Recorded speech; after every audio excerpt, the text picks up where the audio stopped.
Hey there, welcome back. So I read 3 books, and it was supposed to be a horror, a thriller, and a mystery, but it kind of turned into a horror, thriller, and 2 mysteries. But regardless, we're going to talk about them now. The first book I read was Hidden Pictures. Pretty straightforward premise. A girl is out of rehab slash halfway house kind of thing, going to her first job, and it's as a babysitter for this very wealthy family, and the kid is drawing some strange pictures. I figured we get some creepy kid is he possessed vibes. Not so much. Pictures are really cool inclusion to this book. Um, Side note, I was reading it on my e-reader. So I was looking at the pictures, but I had it on like a more comfortable for your eyes, so it puts like it's a black background with white letters. So this is what it did to the pictures, and they looked far more creepy than they actually were. So yeah, I recommend reading it that way because I'm like, oh, that's a terrifying drawing. But anyhow, so I did enjoy this book leading up to the ending. It was probably a 3 or 4 star by like the 80% point maybe. And then the ending happens, and it went to a 1 star because oh my god, what actually happened was, are you kidding me? Are you kidding me? What? My Goodreads review legit says I wasn't sure if I had a stroke or was reading something wrong, so I went back to reread a paragraph or a chapter because clearly I was hallucinating and this wasn't actually what was happening, except it was.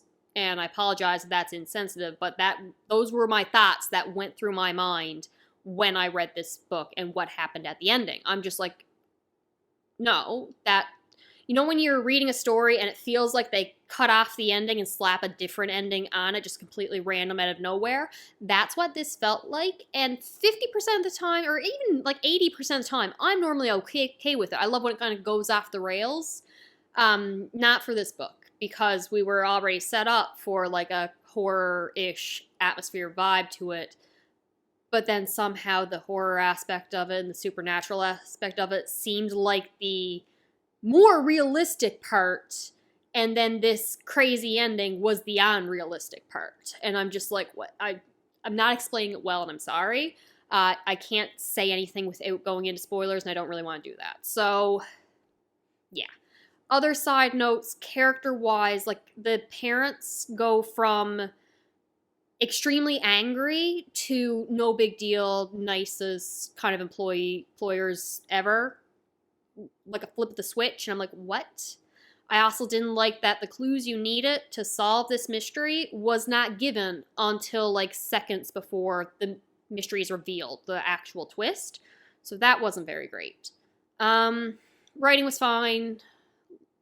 Love the creepy atmosphere, but I should probably bump this to like a 2 star just because the beginning was fine, but the ending, that ending, just not for me.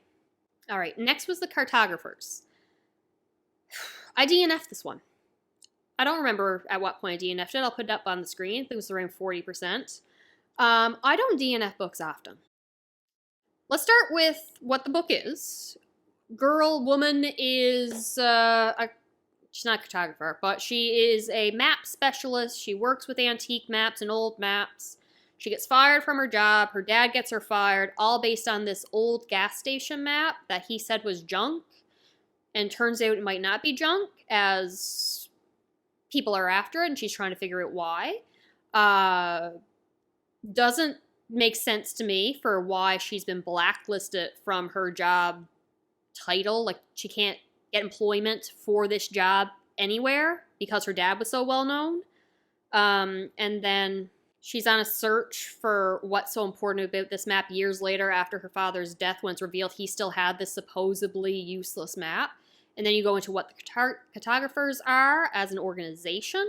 Side note, I didn't notice this because I DNF'd it and I turned it back into the library as soon as I DNF'd it, but apparently she was referred to as a cartographer. The term cartographer was used wrong repeatedly in this book. Like, that's not the definition of what this job entails, so people were annoyed with that. I was annoyed with the fact that I missed the part that is clearly labeled on Goodreads, that this is like speculative fiction, magical realism kind of thing. Not that I have anything wrong with that. I love it. It's just when it appeared in the story, I did not like what they were doing. As soon as it appeared, I'm like, oh, please tell me this isn't where it's going and this isn't the magic system-ish what's going on. And I thought it was, so I looked up a spoiler review online because I'm like, I'm not reading this if it is, and it turns out it was, and I'm just like, nope. Just returned it. Don't want it, not wasting my time. I already was not enjoying this book. It felt very exposition heavy. I did not care about any of the characters. I think I had the audiobook and I was listening to it on like 3 times speed, which I hardly ever do. And I was not enjoying this at all. I was only continuing to listen to it because I hate DNFing books. And when the speculative aspect, the magical realism aspect was revealed, I'm like, no, just no. It's a very cool concept. I like the idea. I'd be fine with a different plot exploring this. I just did not care for any of it. Now, the last book I read was The Maid.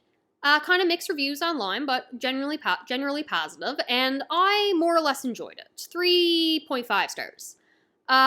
This is a maid, goes into her room to clean it up in this hotel, finds a dead body, becomes a suspect, and I wasn't expecting this to be a cozy mystery, but it was. However, I have enjoyed this far, far more than other cozy mysteries that I've read.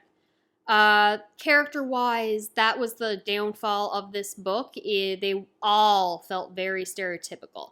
Most of the reviews online have described the main character, Molly, as either neurodivergent or somewhere on the spectrum, which I agree with. However, the publishing marketing of this is just socially awkward kind of thing, and I can't speak on whether or not it's good representation, if it's intentional. I believe the reviews. I agree that she's somewhere on the spectrum, but I got no experience with that, so I can't say if it's good representation or not, and reviews kind of say very much stereotypical, feels like you're clicking off a list of what does someone with autism act like, but then there's also some reviews that say, no, this is a good representation, so I got no opinion or comment on that. I'm not even talking about her character specifically. Every other character, no, not even every other character, every single character feels like a stereotype of a maid, a stereotype of a butler, not butler, a doorman, a cook, the detective, the lawyer. All of them, there's no real depth to their personality that I really got, to their thought process, to anything. Nothing was well developed in the character aspect that I really felt. Same thing, the plot, extremely, extremely, extremely predictable. I think there was technically like one twist at the very end, but the entire plot and the twists leading up to the end twist were so predictable, but that was kind of the point. The idea being that Molly, God love her, she needs to be protected by all means. I would read a sequel, for the record, with this character. I loved her. She was so sweet and innocent and just naive to what was happening around her. She misses social cues, and she misses the fact that people are manipulating her, or using her, or lying to her, and she's interpreting it a different way because she wants to see the best in people. She don't want to think that they're lying to her. She doesn't want to think that they're up to no good. She gives them the benefit of the doubt and just accepts what they're telling her. And I love that. And I love that she recognizes this is a part of her, and she doesn't always interpret things the way people mean them to be or how most people would interpret them. And she's learning how to recognize everything in other people, and she's growing. So she does have some development there. So I guess that's the point of the story. That it's supposed to be a predictable plot because we know what's going on and we're waiting for her to catch up. I can understand people being frustrated with that kind of character. Just how are you missing this? But I really enjoyed it. Like I said, plot very predictable though. But 100%, I would read a sequel to this book without hesitation. If a sequel was ever announced, unlikely, because most things were wrapped up. There's like 1 or 2 loose ends where you could branch off or something new could happen at the hotel. I don't think a sequel's coming, but if it was, I would read it.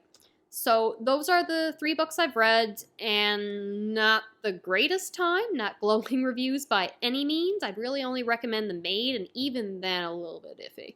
But overall, 3 books I hadn't read before. I enjoyed it, more or less. All right, I will talk to you later.